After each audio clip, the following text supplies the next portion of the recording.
holiday season, and depending on when I schedule this video in advance, maybe even be Christmas Day, in which case, if it is, Merry Christmas to those who celebrate it. But with this time off, if you're not with family, you may be killing some time like me with some Modern Warfare, or perhaps you're brand new to the game and jumping in for the very first time. Whether a seasoned veteran or a beginner, today I want to share with you guys 10 of my best class setups that I use, and I know that I'll be able to challenge almost any gunfight that I take. These aren't underrated class setups. These aren't any specific top 5 of a current state of an update like we've done in the past. Instead, these are just what I feel are the best overall. So today we'll break down 10 of them for you guys, but as we go along, let me know your thoughts down below, and if you use any of them, feel free to let me know how you did. As well, if you're new and interested in daily Modern Warfare content, maybe considering that subscribe button to stay up to date with all of it. But anyways, there's a ton to talk about, so let's jump right into it. Let's start out with what I think is probably the most powerful loadout you can take for just about any situation that you encounter in-game. Close quarters, medium range, long range, this will all have you covered with this one in particular. Now, this one we're gonna run the M4 as the primary with attachments to kit it out so it ends up having a quicker ADS time and a little bit more damage over range. We'll run the stock M16 Grenadier barrel, no stock, so you have a little bit more mobility and speed with that. You end up having the Merc foregrip attached, the stippled grip tape, and the weapon perk of sleight of hand. Then we're gonna overkill this with the MP5 as our secondary, in which we're taking this to another level of, again, speed as well as power. We're gonna use the FSS light barrel. We're gonna use the F-Tac collapsible stock, both of those giving us more mobility. We're gonna use the stippled grip tape to get a little bit of a faster ADS time. We're gonna use the 10mm 30 round magazine so we have extra damage, and of course sleight of hand as well to get a quicker reload on that. We already talked about how we're running overkill as our perk 1, perk 2 is ghost, and perk 3 is amped with a lethal and a tactical of C4 and stim shot. That to me is probably the best loadout in the game that I have found and works wonders for me. But moving along, because there is still so much to talk about, let's talk about the AK-47 here with this, a rifle with a very high damage output and a damage profile that is barely matched, but we'll talk about that in a second. This AK-47 class setup, though, I end up running the Spetsnaz Elite Barrel, the Viper Reflex Optic, just because I'm not a huge fan of the iron sights on the AK, the Skeleton stock. Previously, I'd run the FSS Close Quarters stock, but the Skeleton stock offers a little bit more, even after its stealth nerf to it. I run the stippled grip tape, and then finally, I end up running a Commando foregrip or a Ranger foregrip. Normally, though, the Commando. An optional thing that I will say to swap out if any of these don't really matter to you is definitely sleight of hand. The reload isn't terrible on the AK, but sleight of hand just makes it so much better and it gets you back in the action quicker. Now, this is tailored a little bit more for the power of the AK, but also a little bit more mobility. When we talk about the secondary, we're not going to overkill this one. We're just going to run with what is my default pistol and what you'll see a lot of here within this. So to save some repetition, I might just refer to it as the pistol setup or something like that, where we don't breeze through it every single time. But the 50GS is my absolute favorite pistol in this game. I love it. I love the one-shot potential it has. But I end up running the muzzle brake, the Forged Tac extended barrel, the match grade trigger, the rubberized grip tape, and then the fully loaded perk to get a little bit more in terms of that ammo if I need it. Perk-wise, I'll end up running either Scavenger or Double Time. It just really comes down to whatever I'm feeling at the time. Ghost as a secondary perk, and then Battle Hardened as that tier 3 perk with lethals and tacticals of C4 and stim shot. Now, outside of that, we talked about how it's very rarely matched in terms of its damage output, that damage profile that it has, but the one weapon in the rifle category that does match it or come close to is that of the Odin. Now, the Odin is fantastic. It's a slower fire rate rifle, but it has a higher damage and is a little bit tougher to control in quick gunfights because it is a slower weapon, both in that fire rate and also how long it takes to get up to your ADS. So for that, we kind of custom tailor it to either maximize the potential of that damage and also get a little bit quicker of movement on it. So for the primary attachments, we run the Colossus Suppressor, which gives us more damage range, but also keeps us off the radar. The Solo Zero Optic Mini, which is just my own personal preference. Again, not a huge fan of the iron sights. The F-Tac XL Elite Stock for a little bit more mobility. The stippled grip tape for a bit of an ADS boost, and also sleight of hand. For the secondary, we run that pistol setup on the 50GS again, like we just mentioned, coming back to that. And then for the perks, we end up running Scavenger, Restock, and Shrapnel with C4 and Stim Shot, both getting regenerated over time as we allow that to work out because of Restock.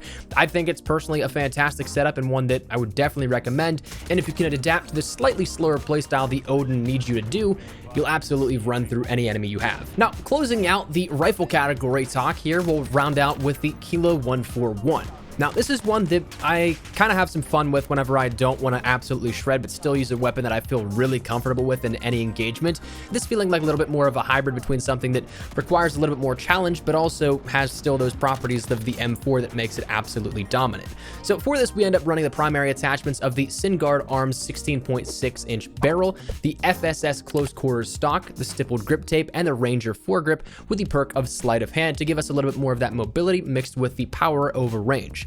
As for the secondary, we run that pistol setup of the 50 GS with the muzzle brake, forged tack extended barrel, match grade trigger, rubberized grip tape, and fully loaded perk, and that'll close out the weapons. As for the perks, we end up running Scavenger, Restocked, and Amped, as well as combining that then with C4 and Stim. Now, we don't have the extra C4 like we would with Shrapnel, but we end up getting the ability to regenerate our Stim shots back over time with Restock, which is, to me, the most important part about all of this. Talking about this a little bit overall, Stim shot, I think, is probably the only tactical that I would use from here on out. I started the game out using stuns, using flashes, but realistically, I don't think any reason you wouldn't take Stim Shot to regenerate that health way faster. So to have that and then to be able to restock on that, fantastic. Jumping to the SMG category, we're going to talk about what I think is the best SMG, the MP5. Now, we actually already talked about this loadout in its entirety pretty much because we used it overkilled with the M4 in the very first class setup.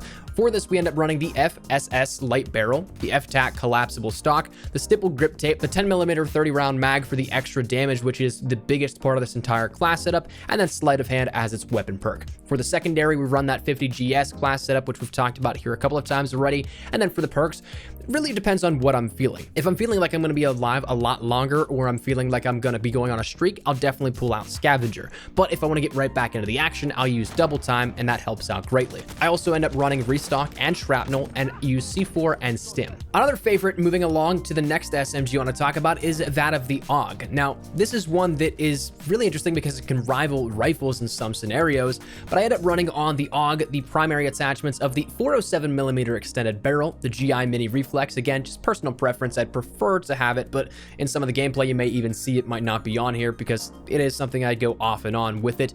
But then I also end up running the Forged Tack CQB stock, the 5.56 NATO 30-round magazine, which is the biggest part of this entire setup, and the Commando foregrip. The 5.56 rounds are what allows it to rival some of that of rifle play because it's the rifle ammunition. That's a huge part here and something that makes this an absolutely deadly loadout, but I end up running that with the 50 GS pistol loadout that we talk about. I end up running Scavenger, Restock, and Shrapnel along with it. Then we end up running the lethals and tacticals of C4 and Stim, but potentially in some of the gameplay you're seeing, it might be some Claymores because this was some order footage at the end of Season 1 when I was trying to do some officer challenges, but not entirely sure which ones I'll edit in there. But just a heads up, that's probably why if it's different.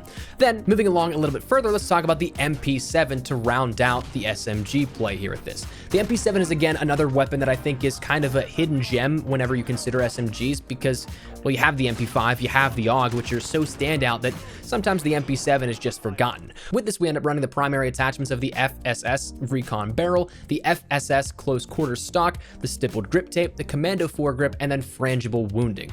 We run that secondary pistol of the 50 GS that we've talked about with the muzzle brake, forged tack, extended barrel, match grade trigger, rubberized grip tape, and fully loaded, and as well the perks of Scavenger, Restock, and Shrapnel with C4 and Stim. You can see some of the patterns here with this and how I like to play the game, and some of the loadout pieces I just default to. Maybe you're not somebody that likes to get up in the business of everybody else, but instead you want to take it either slightly a little more passive or maybe a little bit more passive. We'll jump into a marksman rifle and close out with two sniper rifle loadouts that are absolutely fantastic. But let's talk about the MK2 or Mark II. This is something that I end up running on this when it's maxed out, the FSS 20-inch factory barrel, the tack laser, the FSS Mark II sport stock, the stippled grip tape, and sleight of hand to give us a little bit more of that mobility all around and also that quick ADS snap time. It's absolutely huge if you can end up taking advantage of all of that. Then we end up running that secondary of the 50 GS. We still, of course, have that as the base default, but also it's something that if you want to, it's not a bad idea to overkill on this if you're not necessarily comfortable with the Mark II. So you can definitely throw that one out if you want to and use overkill in place of it, but if you're not going to, I'd definitely say to use double time in perk 1, restock in perk 2, and amped in perk Perk 3. Then, of course, running it with whatever lethal and tactical you want. Personally, I run C4 and Stim. After that, we're going to move over to 2 final sniper class setups in which, outside of the primary, they kind of mirror each other very similarly, so we'll be able to breeze through both of these. But first, let's start with the HDR. Personally, my favorite of the sniper rifles, I know that might be a hot take and something that may be an unpopular opinion,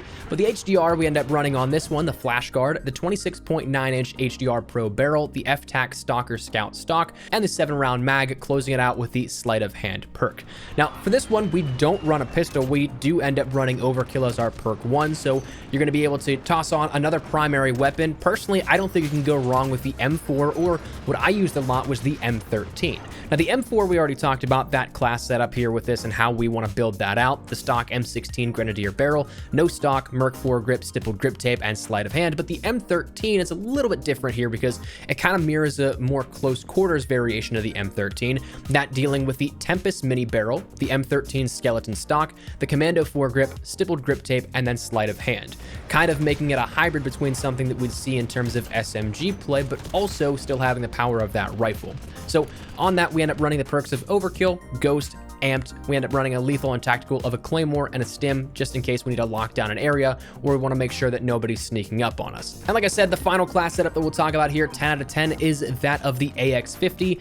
Very similar in design in terms of that secondary perks and lethals, but the primary obviously is different. For this, we end up running on the AX50, the Flash Guard, the Sin Guard Arms Pro barrel, the Sin Guard Arms Evader stock, the stippled grip tape, and then sleight of hand as well. The rest of that, though, is exactly the same as the HDR, with the M4 or the M13 as that overkill weapon, Ghost, Amped, Claymores, and Stim. If you're a sniper, I definitely think both of those classes can work wonders for you, but overall, that is 10 loadouts here for you guys that I think you can absolutely dominate with no matter what the occasion. So that said, again, whether you're a seasoned veteran, whether you're somebody that's brand new jumping into the game for the first time, love to get your thoughts and feedback down there in the comment section down below on any of these loadouts. Just wanted to share what I've been using throughout the last 2 months here of Modern Warfare, and hopefully it can help you out in some way, shape, or form. But hopefully you enjoyed the video. If you did, make sure to drop a like down below, and of course, if you are new to the channel, make sure you guys subscribe so you don't miss a single thing regarding all things Modern Warfare, updates, news, information, tips, tricks, all that good stuff. We got you covered here on the channel, so if any of that interests you, hit the subscribe button so you don't miss a single thing. If you guys also want to follow me over on Twitter and Instagram, there's the best places to get connected outside of YouTube. Practically live on both those. If you guys want to strike up a conversation, ask me a question, whatever it may be, that link is down there in the description below. We're all set and out of the way. Thank you guys all so much for watching. My name is Espresso. I'll see you guys later. Take care and peace.